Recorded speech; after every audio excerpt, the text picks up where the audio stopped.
बिस्मिल्लाहिर्रहमानिर्रहीम। हम लोग चैप्टर नंबर 2 पढ़ रहे हैं और चैप्टर 2 में ऑलमोस्ट हमने सारी चीज़ें कंप्लीट कर ली हैं जो कॉन्सेप्ट हमने लर्न करने थे। अब हम साथ साथ, जैसे मैंने आपसे पहले भी जिक्र किया, ग्रुप्स में मैंने आपसे शेयर भी कर दिया है डॉक्यूमेंट, पास पेपर को अरेंज किया है मैंने, सारे पुराने पास पेपर जो रेलिवेंट पास पेपर हैं। और एग्ज़ामिनर जो आई कैप का एग्ज़ामिनर है वो हमें, एक वक्त था आई कैप में, अभी माहौल इतना बेटर नहीं था, बहुत सारी चीज़ों को हम हाइड रखते थे आई कैप लेवल पे। मसलन जब हम सीए कर रहे थे तो उस वक्त हमें ये नहीं पता था कि पासिंग परसेंटेज क्या होती है, मार्क्स कितने आते हैं तो आपको भी नहीं पता, लेकिन आपको ये पता है कि इस पेपर में आपने 50 मार्क्स लेने हैं। हमारे टाइम पर यह बात भी डिक्लेयर्ड नहीं थी, बस आई कैप को पता है कितने पास नंबर पे पास करना है, आपने पेपर देना है, आई कैप रिजल्ट देगा, या पास हो गए या फेल हो गए। ना पास होने की सूरत में नंबर बताते थे, वो आपको भी नहीं बताते, ना ये बताते थे कितने मार्क्स लेने हैं, ना ये बताते थे आपके कितने मार्क्स आए हैं। फेल वाले को भी उस वक्त नंबर नहीं बताते थे। फिर थोड़ा एसीसी आ गया पाकिस्तान में, कंपटीशन आया, इदारे को, हमारे आई कैप को थोड़ा सा चीज़ों को डिस्क्लोज करना पड़ गया, तो डिफाइन हो गया यार आपने 50% मार्क्स लेने हैं। ये डिसाइड हो गया कि जो बच्चा खुदा ना खास्ता फेल हो जाएगा उसे मार्क्स बता दिए जाएंगे ताकि वो अगली दफ़ा गेज कर सके कि मैं अभी कितना लैग कर रहा हूँ। लेकिन अभी भी डिसाइड ये हुआ कि जो बच्चा पास होगा उसे नहीं बताया जाएगा उसके कितने मार्क्स हैं। तो अब आप 50 लेके पास हुए हैं या 95 लेके पास हुए हैं, ये तो इररेलेवेंट हो गया, ठीक है ना, बस नहीं बताया जाए। मैं बता रहा हूँ ना, अभी तो आप पहले देखें अब कितना कुछ बता दिया है, ठीक है ना। तो वो असल में वो कहते हैं कि हमने चार्टर्ड अकाउंटेंट्स के दरमियान में कोई ग्रेडिंग नहीं करनी। मसलन अगर हम क्लास में इस वक्त कोई 130 स्टूडेंट्स बैठे हुए हैं, मैं आपके एफएससी पार्ट 1 के नंबर पूछना शुरू करूं तो इन 130 लोगों की ग्रेडिंग हो जाएगी फ़ौरन से। कोई एक बच्चा सबसे अच्छा होगा और कोई एक सबसे वीक होगा। वो आई कैप कहता है नहीं, हम अपने चार्टर्ड अकाउंटेंट्स की ऐसे ग्रेडिंग नहीं करते, तमाम मेंबर इक्वल हैं, उसे किसी बेस पर हम डिफ्रेंशिएट नहीं करते। तो रैशनल इसके पीछे ही है। खैर एनी हो, लेकिन फिर चीज़ें ना डिस्क्लोज करना शुरू की आई कैप ने। तो आज आई कैप 4 डॉक्यूमेंट आपको डिस्क्लोज करता है एग्ज़ाम से रिलेटेड। नंबर 1 पेपर, नंबर 2 उसका स्टैंडर्ड सोल्यूशन, नंबर 3 हमने मार्किंग कैसे की है, उसे कहते हैं मार्किंग की। क्या चीज़ लिखनी थी तो नंबर मिलने थे, क्या लिखा तो नंबर नहीं मिल रहे, ठीक है ना, मार्किंग की। और चौथी और सबसे ज़्यादा अहम बात, एग्जामिनर के कमेंट्स, कि उसके ख्याल में बच्चों के ऊपर क्या बातें बीती हैं। हर पेपर के ये 4 डॉक्यूमेंट अब पब्लिकली अनाउंस किए जाते हैं। एक वक्त था इनमें से सिर्फ पहला डॉक्यूमेंट अनाउंस किया जाता था, बस पेपर। कोई स्टैंडर्ड सॉल्यूशन इंस्टीट्यूट रिकमेंड नहीं करता था, मार्किंग स्कीम नहीं बताता था, एग्जामिनर के कमेंट नहीं आते थे। लेकिन अब चलते चलते हम कहाँ खड़े हैं, ये 4 डॉक्यूमेंट आपके पास मौजूद हैं जो कि आपने तैयारी में इस्तेमाल करने हैं। इन पास पेपर का जो मैंने अभी बुक आपसे शेयर की है, इसका डिफरेंट कैरेक्टरिस्टिक्स यही है, ये चारों डॉक्यूमेंट आपको पेपर वाइज अरेंज करके दे रहा है। यानी जब आप क्वेश्चन नंबर 1 पढ़ेंगे तो क्वेश्चन आ जाएगा, स्टैंडर्ड सॉल्यूशन आ जाएगा, मार्किंग की आ जाएगी, एग्जामिनर के कमेंट्स आ जाएंगे। आप याद रखें, वैसे तो हर पेपर की मैं बात कर रहा हूँ, लेकिन लॉ के पेपर में एग्जामिनर कमेंट उतने ही इंपॉर्टेंट हैं जितना लॉ पढ़ना इंपॉर्टेंट है, क्योंकि वहीं से हमें पता चल रहा है कि बच्चा कॉमन मिस्टेक क्या करता है, एग्जामिनर क्या चाह रहा था और बच्चा क्या करके आ रहा है। वहीं से हम अपनी रिपोर्टिंग को, अपनी प्रेजेंटेशन को रिफाइन करना शुरू करते हैं। तो चैप्टर 2 हमारा ऑलमोस्ट कंप्लीट हुआ। हम इसके कुछ पास पेपर के ऊपर आज काम करके देखते हैं कि किस तरह की बातें आ रही थी, हम कहाँ खड़े हैं, ठीक है। देखिए जी, ऑटम 2020 के अंदर एक क्वेश्चन आया जिसका पार्ट ए था, Under the provision of Contract Act 1872, list the essentials of a valid acceptance. Acceptance के एसेंशियल्स क्या हैं? कुछ पता चल गया हमें कि नहीं?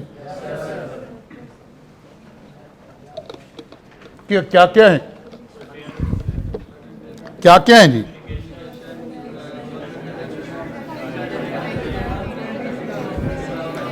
अच्छा, अब अगर हम, लेकिन आपके पास इस वक्त होगा नहीं, आप ये काम घर जाके भी कर लेंगे, ठीक है ना? घर जाके कर लेंगे, वहाँ से हमें थोड़ी सी बात समझ आ जाएगी। सबसे पहला काम है कि हम इसके ऊपर देखेंगे कितने मार्क्स का सवाल आया, ठीक है ना? अब हमें पता है एसेंशियल्स कितने हैं, 4, 5, 6 हैं। तो लिखा हुआ क्या है? Under the provision of contract act 1872 list the essentials. लफ्ज लिस्ट बता रहा है कि एक्सप्लेन कोई नहीं करना, सिर्फ नाम लिखें, वो जो मैं आपको बुलेट्स में दिखा रहा था बना के, ठीक है ना?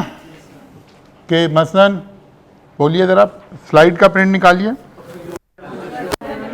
Absolute and unconditional. Number 2 communication. Number 3 list का ये मतलब है कि सर ने वो जो खाली बात बताई थी वो वाली लिखनी है, और अगर वो कहता कि एलैबोरेट, तो फिर हर बात को वो जो हमने आगे उसकी छोटी छोटी एक्सप्लेनेशन आपको दे रहे थे वो करना पड़ता। इसका मतलब है इस सवाल को हम कह रहे हैं ये रटे वाला सवाल आया है। इस तरह का paper 35% of the total paper होता है, जहां रटे से गुजारा चल सकता है कि आपने चीज़ों को बस क्रैम किया हुआ है, याद किया हुआ है, तो गुजारा हो गया, कोई बात नहीं है, लिखाएं आप। बी पार्ट पढ़िए, पढ़ें जी सब लोग इंडिविजुअली अपना अपना पढ़ें इसको।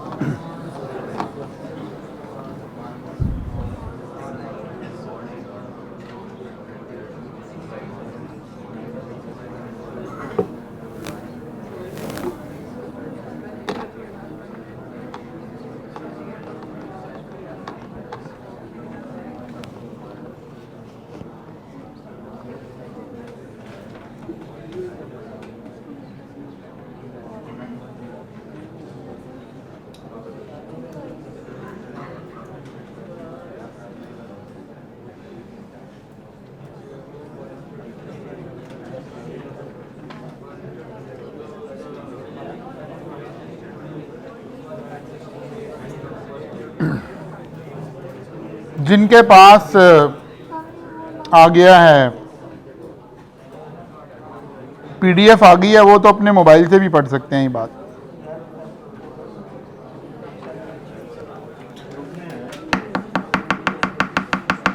जी बात समझ आई है? अब ये वाले पोर्शन को हम कह रहे हैं कि जो बच्चे बगैर समझे रटा लगा के गए हैं वो इस तरह के सवाल नहीं, इसको हम केस स्टडी कह दें, सिनेरियो बेस्ड क्वेश्चन कह दें। ये क्रैमिंग लॉ नहीं है, रट्टे वाला नहीं है। ये ऊपर वाला हमें रटे से पूछा जा रहा है बराह रास्त, और ये पूछा जा रहा है कि यार बच्चे की अंडरस्टैंडिंग को देखा जाए। क्या हुआ जी? महमूद सन, अच्छा जी, Salman son was missing. Mahmood one of the bodyguard Salman, उसने वॉलंटियर किया कि वो ढूंढ कर लाता है। Meanwhile Salman give an advertisement in the newspaper. अब वो कह रहा है कि उसने अखबार में एक इश्तहार दे दिया और इसके बाद महमूद जो है वो उसको बच्चे को ढूंढ कर ले आया, लेकिन सलमान ने रिफ्यूज़ कर दिया टू रिवॉर्ड महमूद, और महमूद ने क्या किया? केस फाइल कर दिया। Under the provision of contract act 1872 briefly describe whether Mahmood is entitled to the reward. अब क्या आंसर दिया हमने? जरा हमें एक थोड़ा सा ओपन आज डिस्कशन करनी है, अपने माइंड को इस्तेमाल करने की एक्सरसाइज करनी है। जी जनाब, क्या ख्याल है, पैसे मिलेंगे कि नहीं मिलेंगे? कितना रिवॉर्ड है? 25,000 का रिवॉर्ड है। ये 25,000 बॉडीगार्ड को मिलेंगे कि नहीं मिलेंगे? मिलेंगे। जिन लोगों का ख्याल है मिलेंगे वो हाथ खड़ा करें। अच्छा जी, जिन लोगों का ख्याल है नहीं मिलेंगे, अगर जमहूरियत से फैसला करेंगे तो नहीं मिलेंगे, लेकिन लॉ को देखना चाहिए। कानून का तो मतलब ये, कानून का तो मतलब यही है ना। अच्छा आप जरा गौर करते हैं बेटा, नहीं ऐसे शोर नहीं करेंगे आप। अब जरा गौर करते हैं, एग्जामिनर दो तरह के सवाल बनाता है। बाज़ दफ़ा वो क्लियरली आपकी सोच को सिंगल साइड पर ले जाना चाह रहा होता है, सवाल के दरमियान सिनेरियो में वो आपको पूरा सिनेरियो एक्सप्लेन करता है, ठीक है। और बाज़ दफ़ा क्या करता है, आधी बात करता है और वो चाहता है कि आप बात के दोनों रुख डिस्कस करें। ज़रा इस फ़र्क को समझना है। क्या इस सवाल में ये बात क्लियरली पता चल रही है कि बॉडीगार्ड को इनाम का पता चला कि नहीं चला? उसने एक लफ्ज़ लिखा, meanwhile Salman gave an advertisement in the newspaper announcing an award of rupees 25,000 to anyone who find his missing boy. Mahmood found the boy and brought him home.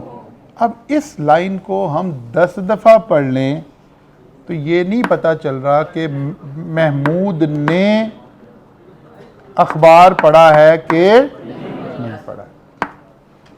बात समझ आई? अब इसका एक अच्छा आंसर क्या है, दोनों बातों का जवाब दें कि अगर तो बच्चा ढूंढने से पहले महमूद को ये इंफॉर्मेशन चली गई है कि रिवॉर्ड अनाउंस हो गया है और महमूद अदालत में ये साबित कर दे कि जी मुझे पता था, मैं जिस वक्त बच्चा ढूंढने गया हूं, अभी बच्चा ढूंढ रहा था, मुझे उससे पहले पता चल गया कि जनाब अनाउंसमेंट हो गई है अवार्ड की, तो एक ऑफ़र थी, मैंने एक्सेप्ट कर ली क्योंकि ये जर्नल ऑफर थी, तो इसको एक्सेप्ट करके आके बताना ज़रूरी नहीं था। इसकी प्री कंडीशन ये थी कि जो बच्चा लेकर आएगा उसको इनाम मिलेगा, इसलिए मुझे इनाम दिया जाए। तो हम कहेंगे कि अगर ये वाला सिनेरियो है तो फिर तो अवार्ड मिलेगा, फिर तो महमूद अपना केस विन कर जाएगा। लेकिन अगर महमूद को बच्चा ढूंढने से पहले तक ये बात पता नहीं थी, बच्चा लाकर देने तक नहीं, ढूंढने से पहले तक, तो फिर उसको अवार्ड नहीं मिलेगा। यानी हमें दोनों साइड की बात करेंगे तो ज्यादा बेहतर आंसर कहलाएगा। लेकिन अगर एग्जामिनर ने यहां क्लैरिफाई कर दिया होता, बात को दरमियान में ही घुमा फिरा के ये बात लिख दी होती कि जब उसने बच्चा ढूंढा उस वक़्त तक उसको न्यूज़पेपर में अनाउंसमेंट का नहीं पता था, तो फिर हम दूसरे वाली बात करते तो एग्जामिनर कहता है यार लगता है इसने तो सवाल ही ठीक नहीं पढ़ा, मैं तो वो बात कर ही नहीं रहा। तो सबसे पहले आपने देखना है कि एग्जामिनर ने बात को प्रिसाइज कर दिया है या ओपन छोड़ा है। खतरनाक सवाल वो होता है जहां एग्जामिनर बात को ओपन छोड़ता है। बच्चा एक बात का आंसर देकर समझता है मैं सारी बात एक्सप्लेन कर रहा हूं, और वो आधे नंबर के लिए तो फिर फाइट ही नहीं कर रहा होता। बात समझ आइए? अच्छा जी, तो एसेंशियल्स तो हमने ऐसे लिस्ट डाउन कर देने थे। In order for Mahmood to claim the reward from Salman, it is necessary for him to prove that he was aware of Salman's proposal before finding the missing boy. As the communication of proposal is complete when it comes to the knowledge of the person to whom it is made. Under the given circumstances, since Mahmood acted in ignorance of the offer, he is not entitled to claim reward from. अब हमने पहले ऊपर बताया कि अगर पता होता तो फिर ये रिवॉर्ड मिल सकता था। अब उसने ये वाला आई कैप ने आंसर ऐसे क्यों बनाया, इस एक लफ्ज़ को उसने इंटरप्रेट किया मीनवाइल इसका मतलब है यहाँ से उसने इसको ऐसे रीड किया है कि उसके जाने के बाद, लेकिन खाली जाना काफ़ी नहीं था, हो सकता है जाने के बाद भी उसने कहीं अखबार पढ़ लिया हो। तो मोर कंप्रीहेंसिव आंसर इसका ये होगा, हम दो हिस्सों में आंसर देंगे कि अच्छा आई कैप ने भी दिया है दो हिस्सों में, लेकिन उतना क्लैरिटी में नहीं दिया। उसने पहले बताया है ऊपर कि अगर रिवॉर्ड लेना चाहते हैं तो हमें यह साबित करना पड़ेगा कि हमें पता थी बात, ठीक है ना। तो इस तरह का सवाल जब ओपन क्वेश्चन हो तो हम उसे कंक्लूड नहीं करके आते, बल्कि बात के दोनों रुख एक्सप्लेन कर आते हैं। जी बेटा। नहीं, वॉलंटियर तो उस वक्त था कि यार कौन बच्चा ढूंढ के लाएगा, उसने कहा जी मैं जा रहा हूँ, बस 3 लोग थे ना, एक को भेजना था, यार कौन जाएगा, उसने कहा जी मैं जाऊंगा। अब अगर आपने अवार्ड दे दिया बाद में तो अवार्ड का तो मुस्तहिक हो गया वो, ठीक है ना, अवार्ड का तो मुस्तहिक हो गया। इसीलिए वॉलंटियर करने वाली बात कहीं आंसर में भी आपको आई कैप के नजर नहीं आ रही है। चलिए जी एक और क्वेश्चन 2020 की अटेम्प्ट का देखते हैं, इसको पढ़े जी आप।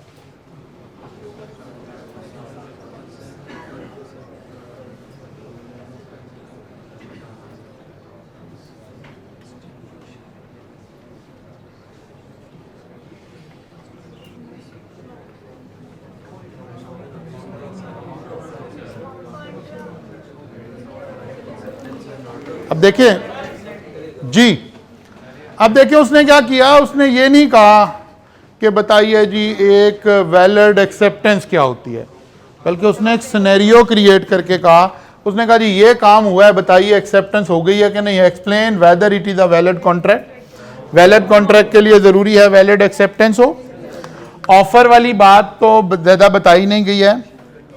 बतूल offer to sell to Saqib for ₹4.2 million, certain है, डेफिनेट है, सारा कुछ है, ऑफर के तो सारे एसेंशियल्स इसमें मौजूद हैं। इसका मतलब है एक्सेप्टेंस की साइड पे बात हो रही है। Saqib accepted the offer and send a cheque of ₹1.5 million with a stipulation to pay the balance in 24 equal monthly installment of ₹112,500 each. Explain whether it is a valid contract. क्या करके आएंगे? नहीं जरा जरा प्लान करते हैं ना, यही इसी के लिए तो डिस्कस कर रहे हैं साहब जी।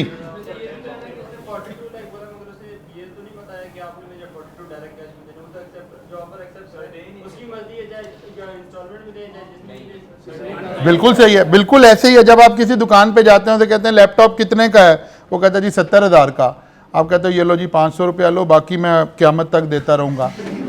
ऐसे ही होता है ना? नहीं होता, इसलिए नहीं मैंने आपको बताया कि जब फिजिकल क्लासेस में आप पढ़ रहे होते हैं ना, तो टीचर की हर बात का मतलब भी कोई कॉन्सेप्ट एक्सप्लेन करना होता है, सिर्फ जुगते कराना नहीं होता, ठीक है ना। अब मैं असल में क्या कह रहा हूँ, मैं अपने उस मौक़िफ़ पे वापस आ रहा हूँ। मैंने आपको एक थीसिस दिया कि 70% आपके अंदर अल्लाह ने एक चार्टर्ड अकाउंटेंट आपके अंदर अल्लाह ताला ने एक लॉयर बिठाया हुआ है। 70% तो वही फैसले सही देता है। तो ये बात आप अपने आप से पूछें कि क्या ऐसे जाके मैं चीज़ लूँगा तो एक्सेप्ट हो जाएगी? क्यों नहीं होगी? क्योंकि बात वहाँ थी कि जो नॉर्मल हो रहा है भाई, जब कोई बंदा प्राइस बता रहा है तो इसका मतलब है पूरे पैसे लेने हैं ना। नॉर्मली तो ट्रांजैक्शन ऐसे हो रही है। हाँ, आप एक बंदे दूसरे के पास गए और वहाँ लिखा होता किस्तों पर हासिल करें, अब वो हमें बात ही किस्तों की ऑफर करा रहा है और हम एक्सेप्टेंस भी किस्तों की कर रहे हैं। इसका मतलब है इंस्टॉलमेंट पर है तो बताया जाएगा, नहीं बता रहे तो इसका मतलब है फुली होगा, ठीक है ना। यानी लॉ को घुमाकर हमने इतनी उस साइड पर नहीं ले जाना कि वो सिनेरियो बिल्कुल हो जाए, नॉर्मल बात में रहकर करना है, ठीक है ना। अच्छा, अब लिखना कैसे है ये मसला है। जब हम लिखने पर बात करते हैं तो सम टाइम, क्योंकि अभी ज़रा आई कैप भी एवोल्यूशन के प्रोसेस से गुजर रहा है, तो सम टाइम जो आई कैप का अपना सोल्यूशन है वो थोड़ा सा अंडरमाइन हो जाता है। तो कोई बात नहीं है। इसका मतलब ये है कि इंशाल्लाह आप जब सोल्यूशन बनाकर आएंगे तो वो उससे भी बेहतर होगा जो ICAP ने स्टैंडर्ड सोल्यूशन दिया हुआ है। तो इसका ये मतलब नहीं है कि उस उसूल को हम फॉलो ना करें। अब ज़रा गौर करें मैं क्या समझाना चाह रहा हूँ इस बात से आपको। वैलिड एक्सेप्टेंस, अगर वो ये पूछता ना what are the essentials of a valid acceptance, जैसे अभी पिछले सवाल में उसने पूछा, इस सवाल में इस वक्त वैलिड एक्सेप्टेंस के एसेंशियल 6-7 थे। क्या वो हमारे से 6-7 पे बात करवाना चाह रहा है? किस पे बात करवाना चाह रहा है? एक खास बात पे, इट शुड बी अनकंडीशनल। तो मैं सारे ही बातें नहीं बतानी, क्योंकि इस सिनेरियो में प्रॉब्लम कहां क्रिएट हो रहा है? अनकंडीशनल पर। अब जरा देखिए, an acceptance should be unconditional assent by offeree to all terms of the offeror. अब ये वो कल वाला उसूल कि जब आप बात करने लगें पहले रूल लिख दें, और जब रूल लिख रहे हों तो नॉर्मली उसमें लोगों के नाम, कीमतें, तारीख, प्रोडक्ट के नाम इस्तेमाल ना करें, एज अ रूल बताएं।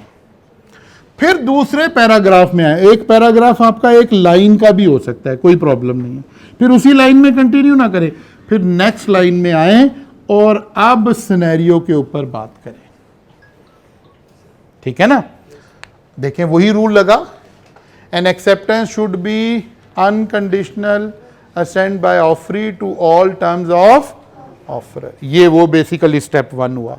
Step 2, in this case since the offerer has accepted with variation it would be regarded as qualified acceptance। अच्छा, यहां उसने एक और लफ्ज ICAP ने यूज कर दिया, qualified acceptance, और आगे जाके खुद ही कह भी रहा है कि यार ये मैंने ऐसे ही लगा दिया, इसको क्या कहना चाहिए था? It is a counter offer. Actually qualified acceptance means counter offer.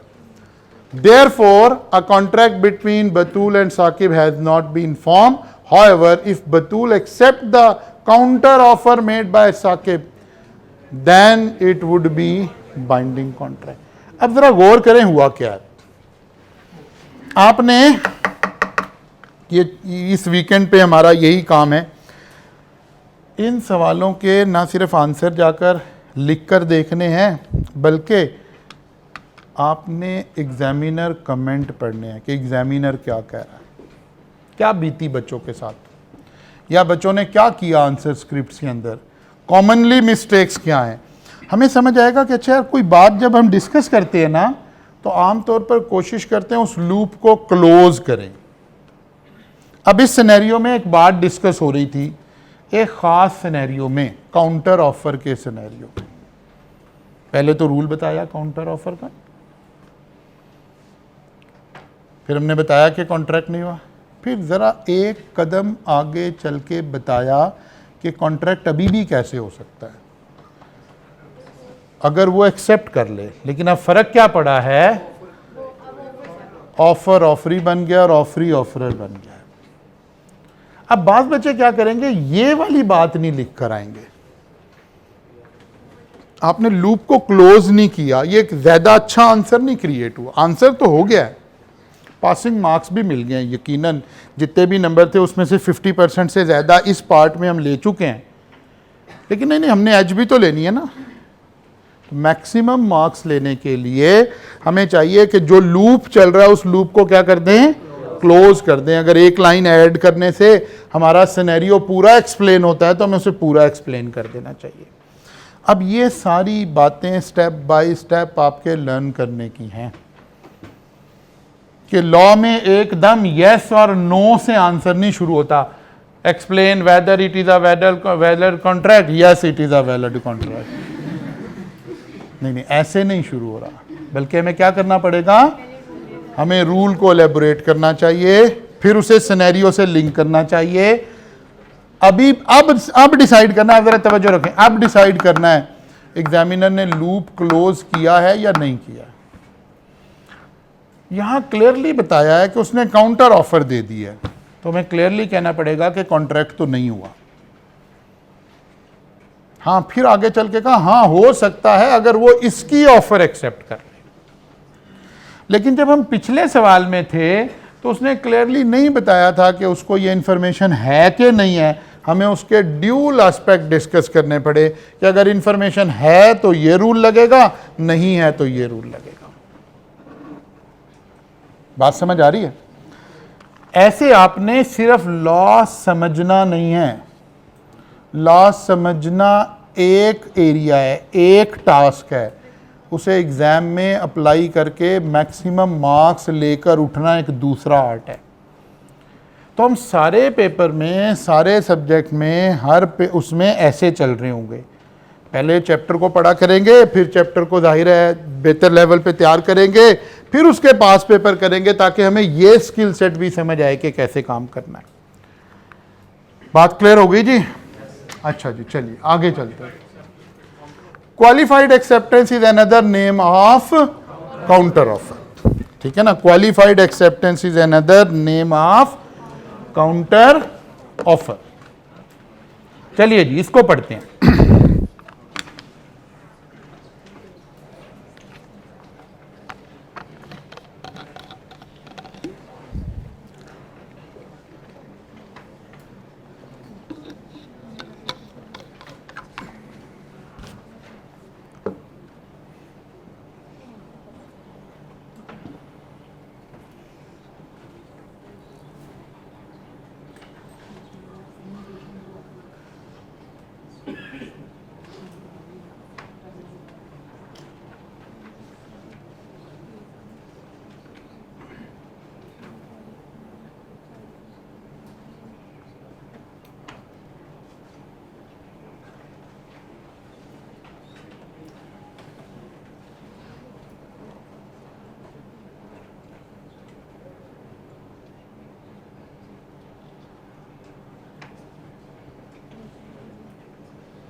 जी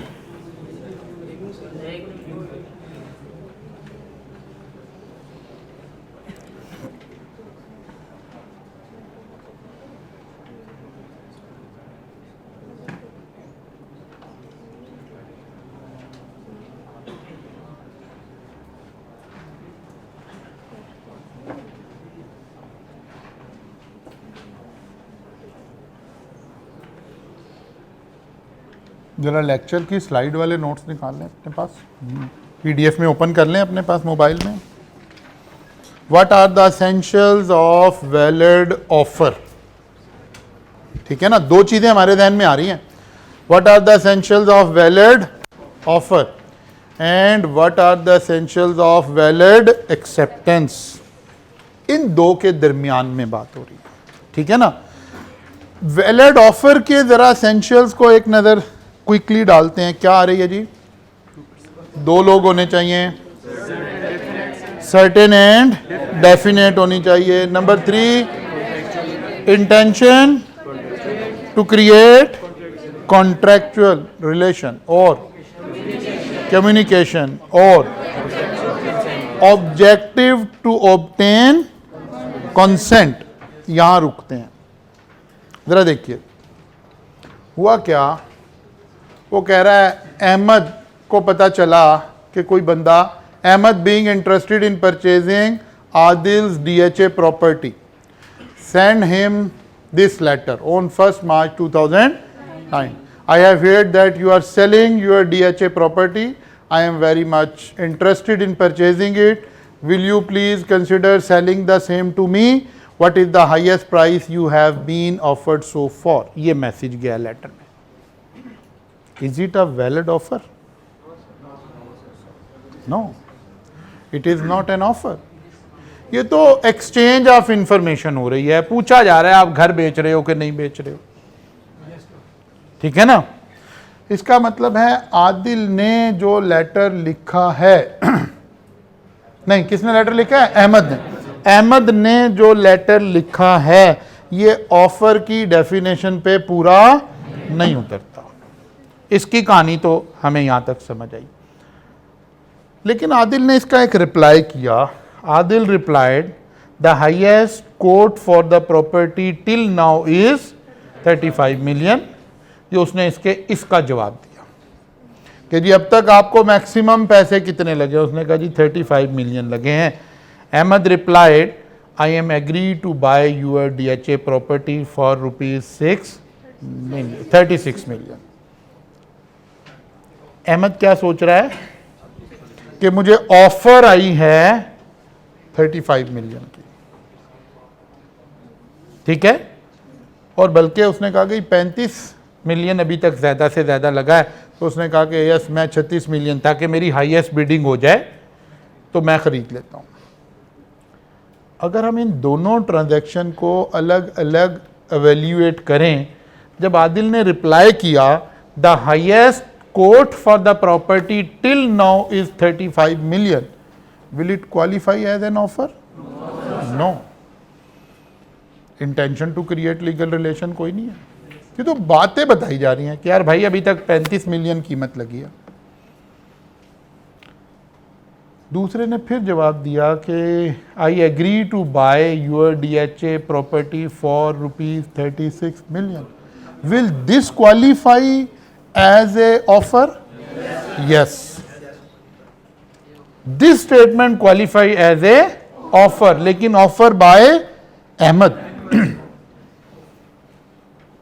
अब या तो आदिल इसको एक्सेप्ट कर ले ऑफर को। Subsequently Adil receive an offer from Hamid quoting 38 million for the said property. What will be Adil's liability toward Ahmad if he wish to make the sale to? कोई liability नहीं है, इसने कोई acceptance नहीं की हुई है। एक इस सारी कहानी में से एक लाइन हमें वैलिड ऑफर नजर आई है, लेकिन खाली ऑफर से तो कोई रिलेशन नहीं क्रिएट हुआ। इससे पिछली सारी बातें क्या थी? इनविटेशन टू ऑफर और एक्सचेंज ऑफ इंफॉर्मेशन थी। इसका मतलब है अगर हामिद को सेल करना है तो कोई प्रॉब्लम नहीं है, कॉन्ट्रैक्ट करें, हामिद को सेल कर दें, इसमें कोई प्रॉब्लम नजर नहीं आ रही। अब प्रॉब्लम यह है आंसर कैसे देना है। मसला यहां से होता है। Respond to the following scenario under the provision of contract act. क्या करें आप ये बताएं कि लाइबिलिटी कहां खड़ी है। देखिए, the first letter from Ahmed and Adil response on its were merely asking for information and providing information respectively and not offer and acceptance. अच्छा, हम होंगे ना, वो जो मैं पहले मैंने लफ्ज़ बोला कि सम टाइम हमारी इंटरप्रिटेशन से जो आईकैप का आंसर है ना वो अंडरमाइन हो जाएगा कि लगेगा यार ये इतनी ठीक बात नहीं है।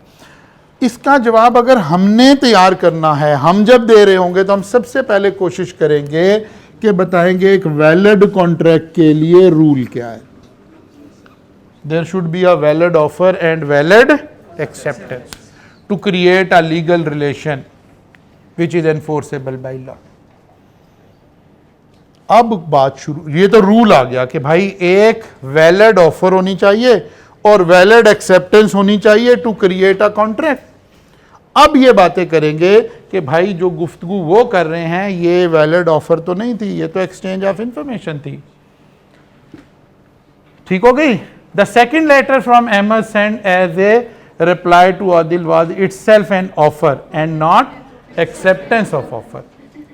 Since this offer has not been accepted by Adil, there is no binding contract between parties.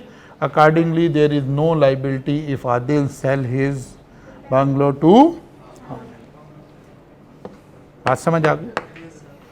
तो एक्चुअली हमने अपनी सोच को इस सांचे पर लेकर आना है कि हमें एहसास हो कि यार मेरा आगाज वन लाइनर किसी रूल से होना चाहिए इन जनरली। अच्छा, इसका मतलब ये नहीं है कि बस हम पक्के ही हो गए हैं, नहीं, कभी नहीं भी आ रहा होगा कोई ऐसी बात तो ऐसे भी जवाब दे देंगे। अभी तो इंस्टीट्यूट तो इसी लेवल पे खड़ा है, लेकिन हम इससे बेटर की तैयारी कर रहे हैं ताकि हम अपने एग्जामिनर को ज़्यादा अच्छा इम्प्रेस कर सकें, ज़्यादा बेहतर क्वालिटी का आंसर दे सकें।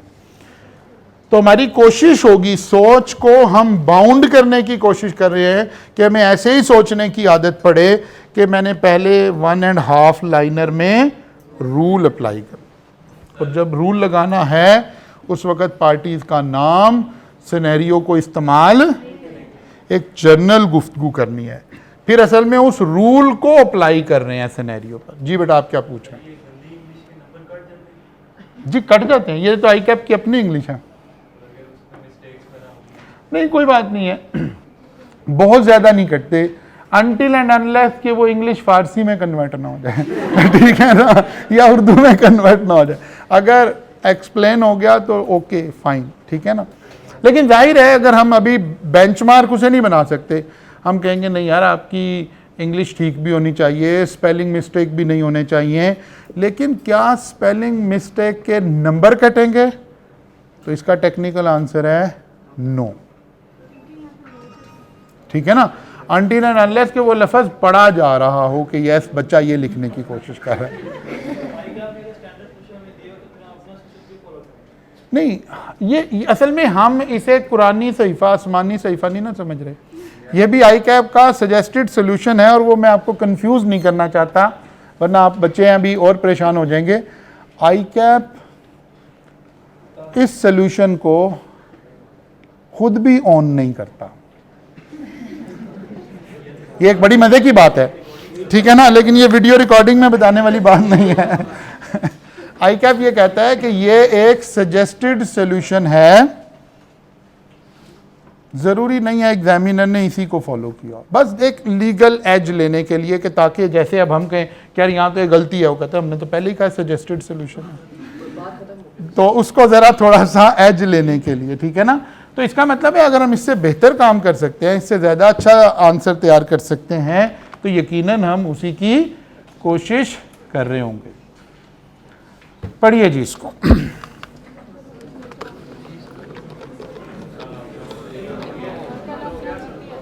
ये कल वाला है, ये होमवर्क में दिया था हमने। इसका मतलब है कि यहां तक का सारा काम हो गया। इसका मतलब ये हुआ कि अब आप चैप्टर नंबर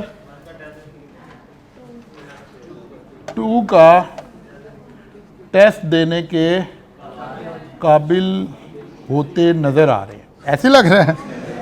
देखिए मैंने बड़ा मुहतात लफ्ज़ इस्तेमाल किया। अच्छा जी ज़रा देखते हैं, आगे चलते हैं। आपके पास मैंने बुक ये PDF में सेंड कर दी है। अब आप चैप्टर नंबर 2 को इसके एतबार से लेकर ज़रा आगे चलेंगे। हम यहाँ तक पहुँच गए थे, ये सारा काम हम कर गए थे। मैं सिर्फ आपको ये दिखाना चाह रहा हूँ कि अब बाकी काम हमारे पास कुछ रह गया है। ये मैंने आपको कल आपको एज ए असाइनमेंट दी थी, लेकिन मैंने इसको भी फिर दोबारा स्लाइड में ड्रामेटाइज कर दिया था ताकि आप इसको माइंड में रिटेन करना आसान हो जाए। Manner of revocation of proposal, किसी प्रपोजल को रिवोक करना हो, कैंसल करना हो, तो उसके मेथड क्या हो सकते हैं। Number 1, by communication of notice of revocation by the proposer to the other party। जिसने प्रपोजल दी है वही कम्युनिकेट कर दे, लेकिन यहां ये बात जरूरी है कि ये वाली कम्युनिकेशन उस तक पहुंचे, पहले पहुंचे या उस तक पहुंचे उसके एक्सेप्ट करने से पहले पहले। Number 2, by the lapse of time prescribed in such proposal for its acceptance, or if no time is prescribed, by the lapse of reasonable time without communication of the acceptance। ठीक है ना, अगर तो कोई टाइम ही mention है, किसी deal का कोई टाइम चल रहा है, किसी ब्रांड ने कोई डील लगाई हुई है और वैलिड टिल है, तो जाहिर आप उसके बाद जाके तो नहीं कह सकते कि कल वाली ऑफर मुझे आज दे दें। क्यों नहीं कह सकते? ऑफर लैप्स हो गई है क्योंकि टाइम गुजर गया। और अगर कोई टाइम मेंशन नहीं था तो रीजनेबल टाइम है, या जब तक वो ऑफर लैप्स ना कर दी जाए। Number C, by the failure of acceptance to fulfill a condition precedent to the acceptance, यानी कोई एक्सेप्टेंस के लिए बड़ी बुनियादी कंडीशन लगी हुई हो और आपने वो कंडीशन फुलफिल ना की हो, अगरचे इसके ऊपर दूसरी पार्टी का भी लॉ ने आपको एक बात बताया कि उसको इंसिस्ट करना चाहिए, आपको बताए, कम्युनिकेट करे कि भाई ऐसे ये एक्सेप्ट नहीं होगी। अब एक अहम बात है, वो जो कल हम कह रहे थे एक सिनेरियो बना लेंगे, बंदा मारने वाला, bye the death or insanity of the परपोजर। बच्चे आप भी जरा अलर्ट हो जाओ, ठीक है, इधर देखो जरा। By the death or insanity of the proposer, if the fact of his death or insanity come to the knowledge of the acceptor before accepting. ये फर्टाइल एरिया है आई कैप के पास अच्छा सिनेरियो बेस बनाने के लिए, बाकी तो रटी रटाई बातें हैं ना। बात समझ आ रही है? क्या हुआ अगर अगले बंदे के एक्सेप्ट करने से पहले उसे पता चल जाए बंदा मर गया, तो समझे ऑफर भी मर गई है। ला ये कहना चाह रहा है, बात समझ आई है? लेकिन अगर वो एक्सेप्ट कर चुका है, बाद में उसे पता चला बंदा मर गया, ठीक है। अब जरा देखें हमने एग्जाम में कैसे बिहेव करना है। जाहिर है एग्जामिनर जो बहुत ज़्यादा इख्तलाफी बातें हैं उन पर नहीं जाता ना, थ्रेटिकल हमारे से बातें करनी है। लॉ में इख्तलाफ राय तो जिस दिन से कायनात बनी है और जिस दिन आखिरी दिन आएगा, इख्तलाफ राय तो लॉ की इंटरप्रिटेशन में रहेगा हमेशा। लॉ कहते ही इसको है क्योंकि ह्यूमन बीइंग का बनाया हुआ उसूल है, इसमें इख्तलाफ हमेशा रहेगा। लेकिन एग्ज़ाम में वो बातें पूछी जाती हैं जो गैर इख्तलाफी हों। आगे जब हम सारा लॉ पढ़ लेंगे ना, तो हम एक बात कहते हैं कि जो डेथ है ना, डेथ इटसेल्फ एक नोटिस का नाम होता है, यानी डेथ की खबर पहुंचना ज़रूरी नहीं है, डेथ इटसेल्फ ही खबर है। अब ज़रा गौर करें मैं क्या कहने लगा हूँ। वापस आ जाते हैं हम अपनी किसी इलस्ट्रेशन पे जहाँ मैंने थोड़ा सा ये यहाँ पहुँच गए। ये तकरीबन वैसी सी इलस्ट्रेशन है। इधर देखिए, इस बंदे ने ऑफर करवाई किस तारीख को? 13 सितंबर को, और पोस्ट की और पहुंची 5 सितंबर को, ऐसे ही है? अच्छा, 5 सितंबर को पहुंची और उसने एक्सेप्ट कब की? 6 सितंबर को या 6 सितंबर को, ऐसे ही। अब लॉ यहाँ क्या कह रहा है? वो कह रहा है, लॉ ने लिखने में तो ऐसे लिखा है कि अगर इस बंदे की डेथ हो गई है और इस डेथ के नॉलेज होने से पहले वो एक्सेप्ट कर चुका है, तो कॉन्ट्रैक्ट हो गया है। अब ये कॉन्ट्रैक्ट एनफोर्स कितने करना है? इस बंदे के जो लीगल हेयर्स हैं उन्होंने करना है, ठीक है ना, वुरसा ने करना है, लीगल हेयर्स ने करना है। लेकिन उसके पास लेटर पड़ा हुआ है, उसने भी एक्सेप्ट नहीं किया और इस बंदे की डेथ हो गई है, तो ऑफर भी ख़त्म हो गई है। बात समझ आई? ये बात लॉ यहाँ में बता रहा है कि भाई रेवोकेशन का एक तरीका क्या है? Bye the death. अच्छा, डेथ से हमने समझ लिया, और इनसैनिटी का क्या मतलब है? पागल हो जाए वो, ठीक है।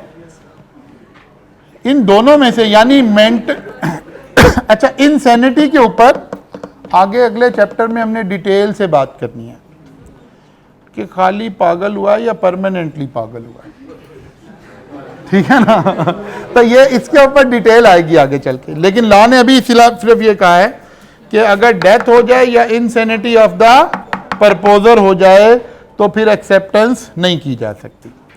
An offer is also terminated by non-acceptance or rejection by offeree. An offer is also terminated by counter offer. और आखिरी बात क्या लिखी हुई है? An offer once accepted become a contract and cannot be, यानी इस बंदे ने अगर ऑफर एक्सेप्ट कर ली है, लेकिन एक्सेप्टेंस देखनी है ना कब मुकम्मल हुई है। एक्सेप्टेंस कब होगी?